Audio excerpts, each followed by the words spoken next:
చప్పరించగా ఛాతి విశ్వగురు అదేంటది పులి సింహం నడుస్తుంటే బ్యాక్గ్రౌండ్ లో సింహాలు పులులు వాయబ్బో వేస్తే మళ్ళీ ఆ ట్రంప్కు భయపడి సీజ్ ఫైర్ ఒప్పుకున్నాడు. దేనికి? ట్రేడింగ్కి. ఈ ఒక్కటి మనం కాసేపు పక్కన పెడదాం. ఇంతకు ముందు ఏమన్నా చప్పరించగా ఛాతి తన ప్రతాపం ఏమైనా చూపించాడంటే 2020లో హైడ్రాక్సిక్లోరోక్విన్ సంబంధించి యుఎస్ ఒక రిక్వెస్ట్ చేస్తే యుఎస్ రిక్వెస్ట్ చేయలేదులే, ట్రంప్ బెదిరించాడు. డ్రగ్స్ ఇకపోతే నాకు పంపించకపోతే రిటాలియేషన్ ఉంటుందని బెదిరించాడు ఇదే ట్రంప్ 2020లో.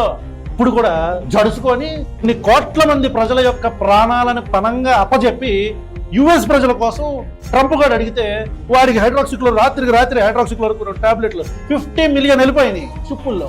ఇంత బలమైన నాయకుడు నరేంద్ర మోదీ, అతన్నే ఇందిరాగాంధీని పోలుస్తారు. మీరు సిగ్గుండాల.